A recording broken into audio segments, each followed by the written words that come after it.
തെരഞ്ഞെടുപ്പുകളെക്കുറിച്ച് മാത്രമല്ല, തെരഞ്ഞെടുക്കപ്പെടുന്നവർ എങ്ങനെയാകണം എന്ന കൃത്യമായ കാഴ്ചപ്പാടുള്ളവരാണ് ഇന്ന് നമ്മുടെ കോളേജ് വിദ്യാർത്ഥികൾ. പ്രാദേശിക സർക്കാരുകൾ പ്രവർത്തിക്കേണ്ടത് ജനങ്ങൾക്ക് വേണ്ടിയാകുമ്പോൾ ജനതാത്പര്യം മനസ്സിലാക്കാൻ ഓരോ ജനപ്രതിനിധിക്കും കഴിയണമെന്നാണ് പുത്തൻ തലമുറയുടെ വിലയിരുത്തൽ. പൂക്കി വോട്ട് ഇന്ന് പാലക്കാട് വിക്ടോറിയ കോളേജിലാണ്. നിരവധി സാംസ്കാരിക നായകന്മാരെയും രാഷ്ട്രീയ നേതാക്കളെയും വാർത്തെടുത്ത വിക്ടോറിയയിലെ കുട്ടികൾ ഉണ്ട്. അഭിപ്രായങ്ങളുമായി പൂക്കി വോട്ടിനൊപ്പം.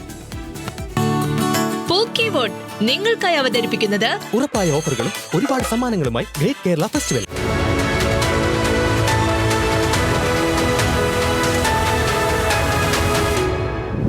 പുതിയ ആശയങ്ങളും പുതിയ അഭിപ്രായങ്ങളും ഉയരുന്ന എന്നും ക്യാമ്പസുകളിൽ നിന്നാണ്.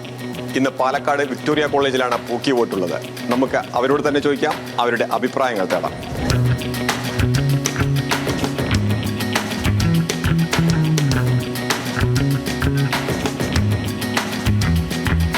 ഒരു ജനപ്രതിനിധി എങ്ങനെയാവണം, അല്ലെങ്കിൽ ഒരു സ്ഥാനാർത്ഥി എങ്ങനെയാവണം എന്നാണ് ഒരു കാഴ്ചപ്പാടുള്ളത്? സ്ഥാനാർത്ഥി തീർച്ചയായിട്ടും ജനങ്ങൾക്ക് വേണ്ടിയിട്ടാണല്ലോ തിരഞ്ഞെടുക്കുന്നത്. ജനങ്ങളാണ് തിരഞ്ഞെടുക്കുന്നത്. അപ്പോൾ ഈ നമ്മൾ എപ്പോഴും അടിസ്ഥാന വർഗത്തിന് വേണ്ടിയിട്ടാണ് ഏറ്റവും കൂടുതൽ പ്രവർത്തിക്കേണ്ടത്. ജനങ്ങൾക്ക് എന്താണോ ആവശ്യം അത് നിറവേറ്റി കൊടുക്കുകയാണ് ജനപ്രതിനിധികളുടെ കടമ. തദ്ദേശ സ്ഥാപനങ്ങളൊക്കെ ഒരു പ്രാദേശിക സർക്കാരാണ്. ഈ പ്രാദേശിക സർക്കാർ ഏത് തരത്തിലുള്ള വികസന പ്രവർത്തനം നടത്തണം, അല്ലെങ്കിൽ ഏത് തരത്തിലുള്ള വികസന പ്രവർത്തനമൊക്കെ ഈ മെമ്പർമാർ, പഞ്ചായത്ത് അംഗങ്ങൾ അല്ലെങ്കിൽ നഗരസഭാ അംഗങ്ങൾ ഏത് രീതിയിൽ പ്രവർത്തിക്കണം എന്നാണ് തോന്നിയിട്ടുള്ളത്? എനിക്ക് തോന്നുന്നത് ഏറ്റവും കൂടുതൽ അറിയപ്പെടാതെ കിടക്കുന്ന ആൾക്കാരുണ്ടാവും. അതായത് അവരുടെ ജീവിത സാഹചര്യങ്ങൾ, ചുറ്റുപാട്, അവർക്ക് വേണ്ടിയിട്ട് അവരുടെ ജീവിത നിലവാരം ഉയർത്താൻ കുറച്ചുകൂടി ഇനിയും ശ്രദ്ധിക്കണം എന്ന് തോന്നുന്നു. ഏത് രീതിയിലുള്ള പ്രവർത്തനം ഒരു തെരഞ്ഞെടുപ്പ് ജനപ്രതിനിധിയുടെ ഭാഗത്ത് ഉണ്ടാവണമെന്നാണ് തോന്നുന്നു? ജനപ്രതിനിധി ഇപ്പോൾ നമുക്കറിയാം, LSTD സ്വയംഭരണ പ്രദേശത്തിൻ്റെ തെരഞ്ഞെടുപ്പ് ആയതുകൊണ്ട് തന്നെ ആ ചെറിയ പ്രദേശത്തിൽ ഏറ്റവും താഴേക്കിടെയുള്ള ആൾക്കാർക്ക് വേണ്ടി അതായത് അവിടെ അറിയപ്പെടാതെ പോകുന്ന പ്രശ്നങ്ങളെല്ലാം മുൻനിർത്തിക്കൊണ്ട് അത് അറിഞ്ഞുകൊണ്ട് അത് പരിഹരിക്കാനുള്ള പ്രവൃത്തികളേക്കും അത് ചെയ്യേണ്ടത് എന്ന് തന്നെ എനിക്ക് പറയാം. എല്ലാ കാലത്തും ഈ റോഡ്, കുടിവെള്ളം ഇല്ലെങ്കിൽ അത്തരം കാര്യങ്ങൾക്കൊക്കെ വലിയ പ്രാധാന്യം, ഇല്ലെങ്കിൽ അതാണ് നാട്ടിലെ ഏറ്റവും പ്രധാനപ്പെട്ടായി വേണ്ടത് എന്നുള്ളതും അത് കൂടുതൽ പ്രാവർത്തികമാക്കാനൊക്കെ കഴിയുകയും ചെയ്തിട്ടുണ്ട്. അതിനപ്പുറത്തേക്ക് പുതിയ കാലത്തിനനുസരിച്ചുള്ള വികസന പ്രവർത്തനങ്ങൾ, അത്തരം കാര്യങ്ങളെക്കുറിച്ച് ആലോചന തദ്ദേശ സ്ഥാപനങ്ങൾ നടക്കുന്നുണ്ട് എന്ന് തോന്നി? തീർച്ചയായിട്ടും. ഞാൻ ഇപ്പോൾ ഏറ്റവും കൂടുതൽ ആൾക്കാർ പറയുന്നത് റോഡ്, വെള്ളം എന്നുള്ള കാര്യമാണെങ്കിലും ചില സ്ഥലത്ത് ലൈബ്രറി പോലുള്ള, ഇപ്പോൾ എൻ്റെ കല്ലുകുട്ടികൾ പഞ്ചായത്താണ്, ഇടതുപക്ഷമായിരുന്നു. അവിടെ ഇപ്പോൾ പുതിയതായിട്ട് ലൈബ്രറികൾ, ഈ സ്മാരക ലൈബ്രറി പഠിക്കാനും അതിൻ്റെ റിസർച്ചിനും ഒക്കെ ആയിട്ട് ഇപ്പോൾ ലൈബ്രറികൾ പ്രവർത്തിച്ച് വരുന്നുണ്ട്. അതും ഈ LSTയുടെ ഭാഗമായിട്ട് തന്നെ നിർമ്മിച്ചു കൊണ്ടുവന്നതാണ്. അപ്പോൾ തീർച്ചയായിട്ടും നടക്കുന്നുമുണ്ട്, നടക്കാത്ത ഏരിയകളും ഉണ്ട്. ഗ്രാമീണ മേഖലയുടെ ആ ഗ്രാമത്തെ മനസ്സിലാക്കിക്കൊണ്ടുള്ള പ്രവർത്തനം തദ്ദേശ സ്ഥാപനങ്ങൾ അല്ലെങ്കിൽ അംഗങ്ങൾ നടത്തുന്നുണ്ട് എന്ന് തോന്നുന്നു?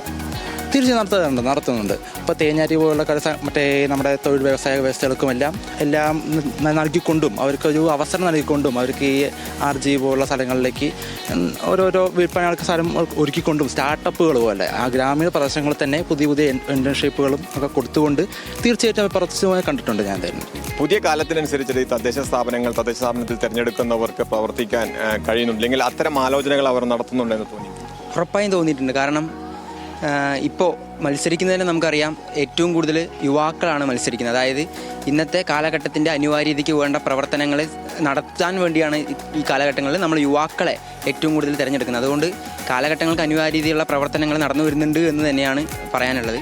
ഒരു ജൻസി കാലഘട്ടത്തിൽ അനുയോജ്യമായ രീതിയിലുള്ള വികസന പ്രവർത്തനങ്ങൾ നടക്കേണ്ടതില്ല?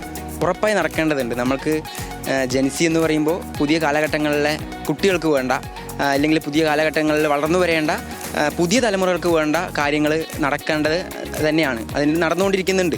അപ്പം ഇനിയും അത് നടക്കണമെന്ന് തന്നെയാണ് പറയാനുള്ളത്. ഈ വികസന പ്രവർത്തനങ്ങൾ പലപ്പോഴും രാഷ്ട്രീയ പ്രേരിതമാവുന്നു, അല്ലെങ്കിൽ രാഷ്ട്രീയ താല്പര്യങ്ങൾക്കനുസരിച്ചാവുന്നു എന്നുള്ളത് പലപ്പോഴും ആക്ഷേപം ഉയരുന്നുണ്ട്. അത്ര ഒരു സംശയമുണ്ടോ? വികസന കാര്യങ്ങൾ എല്ലാ മനുഷ്യർക്കും വേണ്ടിയുള്ളതാണ്. ഒരിക്കലും രാഷ്ട്രീയപരമായിട്ട് മാത്രം മുന്നോട്ട് പോയി കഴിഞ്ഞാൽ അത് ആ രാഷ്ട്രീയ പാർട്ടിയുടെയോ അല്ലെങ്കിൽ ആ സംഘടനയുടെയോ മാത്രം ഉയർച്ചയ്ക്ക് കാരണം, അത് ഒരിക്കലും നമ്മുടെ സമൂഹത്തിൻ്റെ ഉയർച്ചയ്ക്ക് കാരണമാവില്ല എന്നുള്ളത്. അതുകൊണ്ട് ഒരു രാഷ്ട്രീയ ഭേദമന്യേ നമുക്ക് വികസനം നടത്താൻ കഴിഞ്ഞാൽ മാത്രമേ അതൊരു സമൂഹത്തിൻ്റെ വളർച്ചയ്ക്ക് കാരണമാവൂ എന്ന് വിശ്വസിക്കുന്നു. തെരഞ്ഞെടുപ്പൊക്കെ കഴിഞ്ഞ് തദ്ദേശ സ്ഥാപനങ്ങൾ അധികാര കേന്ദ്രങ്ങളായി മാറുമ്പോൾ ഈ കായിക മേഖലയ്ക്ക് അല്ലെങ്കിൽ പുതിയ തലമുറയ്ക്ക് അനുയോജ്യമാവുന്ന വിധത്തിലുള്ള പ്രവർത്തനങ്ങൾ നടത്തുന്നുണ്ട്, അല്ലെങ്കിൽ അത്തരം കാര്യങ്ങളെക്കുറിച്ച് ആലോചന നടത്തുന്നുണ്ട് എന്ന് തോന്നി? തീർച്ചയായും അത് വളരെ കുറവായി നടക്കുന്ന, നമ്മുടെ ഇന്ത്യയിലും അല്ലെങ്കിൽ കേരളത്തിൽ തന്നെ കായികപരമായ മുന്നേറ്റം കുറവാണ് നമുക്ക്.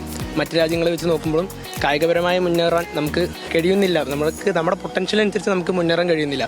അപ്പോൾ അതിന് വേണ്ട കാര്യങ്ങൾ ഇപ്പോൾ ഇവിടുത്തെ മെമ്പർമാരായാലും അല്ലെങ്കിൽ മറ്റ് ഭരണാധികാരികളായാലും അതിന് വേണ്ട നിർദ്ദേശങ്ങളും കാര്യങ്ങളെല്ലാം പാസ്സാക്കണം. ഗ്രൗണ്ടുകൾ, അതേമാതിരി തന്നെ പ്രധാനമായിട്ട് പറഞ്ഞ പോലെ തന്നെ ഇൻഡോർ സ്റ്റേഡിയങ്ങൾ ഒക്കെ നമ്മുടെ നാട്ടിൽ വരേണ്ടതാണ്.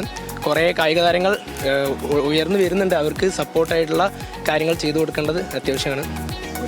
ഒരു സ്ഥാനാർത്ഥി എങ്ങനെയാവണം, അല്ലെങ്കിൽ ആ സ്ഥാനാർത്ഥി ഒരു ജനങ്ങൾക്ക് വേണ്ടി ഏത് രീതിയിലൊക്കെ പ്രവർത്തിക്കണം എന്നാണ്? നമ്മൾ ഓരോ വോട്ടും വിലപ്പെട്ടതാണെന്ന് പറയുന്ന പോലെ ഈ വോട്ട് ചെയ്യുന്ന ആൾക്കാരുടെ അഭിപ്രായങ്ങളും അവരുടെ കാര്യങ്ങളും ശ്രദ്ധിക്കേണ്ടത് കൂടിയാണല്ലോ. അപ്പോൾ അതുകൊണ്ട് തന്നെ നമ്മളൊരു മെമ്പർ എന്ന് പറയുമ്പോൾ ആ വോട്ട് ചെയ്ത ആൾക്കാർക്കും അല്ലെങ്കിൽ ആ പ്രദേശത്തെ എല്ലാവർക്കും വോട്ട് ചെയ്തോ അത് നമുക്ക് അറിയേണ്ട ആവശ്യമില്ല. ആ പ്രദേശത്തെ എല്ലാവർക്കും വേണ്ടി കാര്യങ്ങൾ ചെയ്തു കൊടുക്കേണ്ട ഒരാളാണ്.